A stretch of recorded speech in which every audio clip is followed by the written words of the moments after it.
Welcome everyone to my young adult literature and assigned reading The Catcher in the Rye lesson. Today I'll be talking about some of the features of young adult literature and some of the different thematic points, plot structure, and multi-gender project pieces that I created for the assigned reading of The Catcher in the Rye. Features of young adult literature. Since young adult literature is geared towards young adults, it's aimed towards young adults, then many of the characters, but most importantly the protagonist, is always teenaged or pre-teenaged. Because teenagers and preteens, they read because they want to find themselves mirrored. They want to explore reality from their point of view. Young adult stories are usually coming of age stories. They portray the journey of childhood into adulthood. And this is why usually protagonists of this genre of literature are teenaged and preteen, because they tell the story of growth, of understanding adulthood. The most often used form of conflict in these stories is person versus self. Like I've been saying, it's a struggle. These characters are young, but they're starting to mature into adults.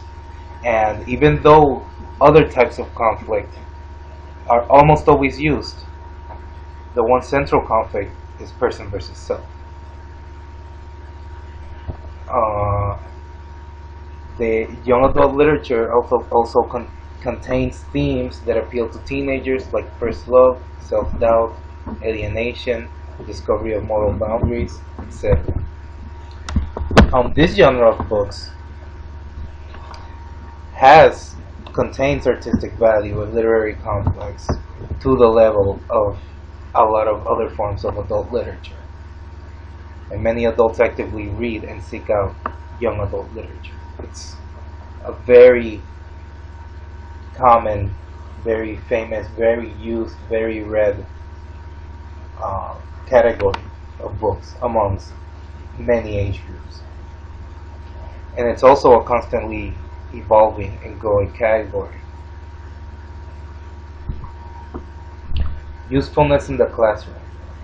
Young adult books make up some of the most famous works in literature in the Western world, so they provide great literary reference point.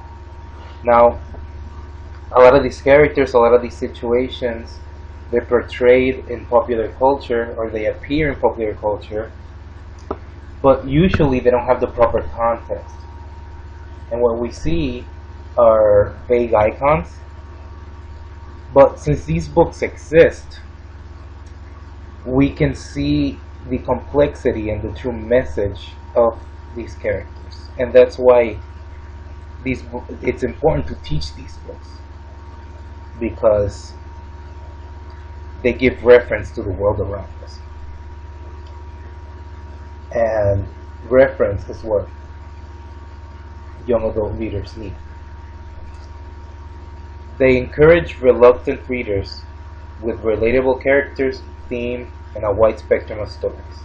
Some books still retain adventure elements that children's literature are known for, but with more mature events.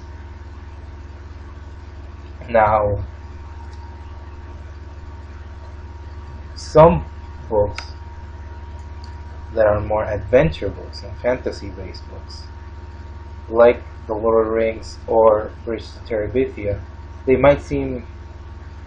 do have adventure type stories that could be seen as children's literature, but they bring in elements from young adult literature and moral lessons from young adult literature.